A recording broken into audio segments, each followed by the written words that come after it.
करते हैं अगली खबर की ओर। समाजवादी पार्टी ने लिया बड़ा फैसला, पार्टी से 2 पदाधिकारियों को निष्कासित किया गया। स्वामी प्रसाद मौर्य के बयान का विरोध करने पर लिया गया फैसला। गुरुवार को डॉक्टर रोली तिवारी मिश्रा और ऋचा सिंह को निष्कासित कर दिया गया। इन दोनों पार्टी पदाधिकारियों का निष्कासन रामचरितमानस की चौपाइयों को लेकर हुआ। समाजवादी पार्टी से आ रही बड़ी खबर आपको बता रहे हैं, समाजवादी पार्टी ने लिया बड़ा फैसला, पार्टी से 2 पदाधिकारियों को निष्कासित किया गया। स्वामी प्रसाद मौर्य के बयान का विरोध करने पर लिया गया बड़ा फैसला। गुरुवार को डॉक्टर रोली तिवारी मिश्रा और ऋचा सिंह को निष्कासित कर दिया गया। इन दोनों पार्टी पदाधिकारियों का निष्कासन रामचरितमानस की चौपाइयों को लेकर हुआ।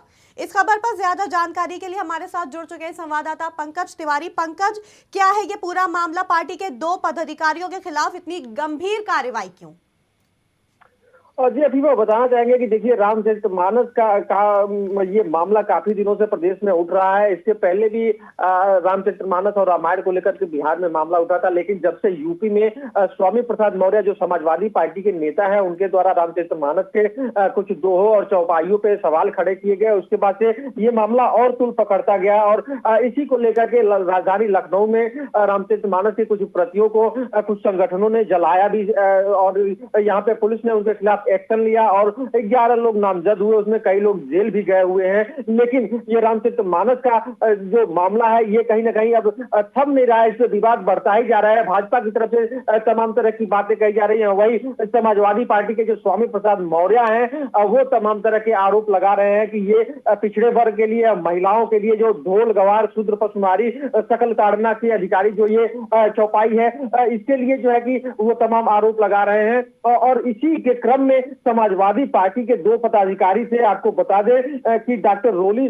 तिवारी मिश्रा और ऋचा सिंह, इन्होंने कहा था कि स्वामी प्रसाद मौर्य को रामचरितमानस के ऊपर ऐसी टिप्पणी नहीं करनी चाहिए क्योंकि वो धार्मिक ग्रंथ है और किसी की धार्मिक भावना को आहत नहीं करना चाहिए। क्योंकि वो पहले से पौराणिक ग्रंथ है तो आज तक इस तरह का कोई विरोध नहीं हुआ, उसमें जो भी दोहे और चौपाइयां हैं वो सोच समझ करके लिखी गई हैं और उनके कई भावार्थ निकलते हैं, केवल गलत भाव में उसको नहीं लेना चाहिए। तो ये मामला था और इसको लेकर के समाजवादी पार्टी की तरफ से एक्शन हुआ है और जो इनके 2 पदाधिकारी हैं डॉक्टर रोली तिवारी मिश्रा और ऋचा सिंह, इनको पार्टी से बाहर का रास्ता दिखाया गया है। और देखा जाए तो एक तरह से पिछले दिनों समाजवादी पार्टी की जो कार्यकारिणी का गठन हुआ था उसमें कहीं ना कहीं सवर्णों को चांस मिला था और 2 ठाकुर और 3 ब्राह्मणों को मौका दिया गया था। तो एक तरह से ये जातिगत कार्ड खेलने की कोशिश की गई थी, लेकिन ये जो अभी की घटना हो रही है, जो 2 पदाधिकारियों को बाहर किया जा रहा है, इसमें रोली मिश्रा तिवारी और ऋचा सिंह ये दोनों सवर्ण लोग हैं और जो वोट का कार्ड जो एक समाजवादी पार्टी खेलना चाहती थी, तो इनके बाहर जाने से कहीं ना कहीं इसका सीधा नुकसान समाजवादी पार्टी को उठाना पड़ सकता है आगामी चुनाव में। पंकज, ऐसा कदम कितना सही है? क्योंकि अपनी राय रखना, अपना किसी का समर्थन करना या किसी के खिलाफ जाना, ये तो किसी भी शख्स की एक अपनी पसंद हो सकती है, लेकिन इस बात पर किसी को निष्कासित कर देना कितना सही है? क्या इससे ये कहा जा सकता है कि समाजवादी पार्टी के अंदर ऐसी स्थिति बन रही है कि बयान का विरोध नहीं करना चाहिए? उनके पदाधिकारियों से लेकर नेताओं तक क्या उनके ऊपर किसी तरह का कोई दबाव है?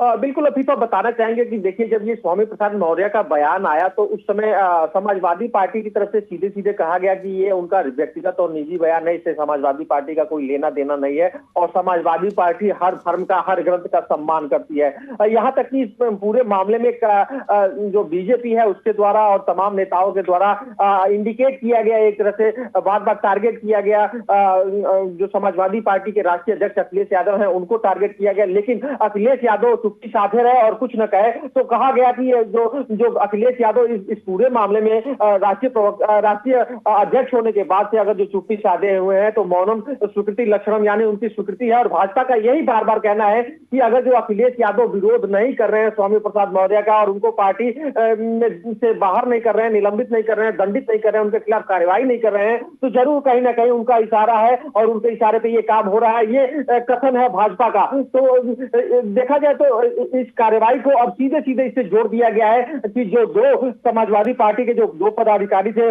रोली मिश्रा तिवारी और ऋचा सिंह, इन्होंने विरोध किया था तो उसका खामियाजा इनको भुगतना पड़ा और इनको पार्टी से बाहर का रास्ता दिखाया गया है। तो जो बीजेपी जो आरोप लगा रही थी कि समाजवादी पार्टी कहीं ना कहीं इसमें शामिल है और जो स्वामी प्रसाद मौर्य कह रहे हैं वो कहीं ना कहीं कथन जो है कि समाजवादी पार्टी के हैं, ये एक तरह से सिद्ध होता हुआ दिखाई दे रहा है। फिलहाल ये मामला अभी थमने का नाम नहीं ले रहा है। चारों तरफ से देखा जाए तो जो साधु संत है वो भी इस पे अपनी बात को रख रहे हैं, प्रतिक्रिया दे रहे हैं और लगातार स्वामी प्रसाद मौर्य जो है जिद पे अड़े हुए हैं कि मैंने जो कहा है वो कुछ गलत नहीं है और रामचरितमानस से इन पंक्तियों को हटाया जाना चाहिए, क्योंकि पिछड़े के सम्मान की बात है, महिलाओं के सम्मान की बात है। जबकि तमाम पार्टियां कह रही हैं कि पूरे रामायण में और पूरे रामचरितमानस में महिलाओं के सम्मान की तमाम बातें कही गई हैं। भगवान राम ने सबरी का झूठा फल खाया था, तो क्या वो महिलाओं का सम्मान नहीं था? तो ऐसे तमाम तरह के उदाहरण भी बीजेपी की तरफ से पेश किए जा रहे हैं और इससे कहीं ना कहीं समाजवादी पार्टी बैकफुट पे आती हुई दिख रही है, चूंकि अपने पार्टी के 2 पदाधिकारियों को निष्कासित करना कहीं ना कहीं महंगा पड़ सकता है एक तरह से देखा जाए तो आगामी चुनाव में समाजवादी पार्टी को।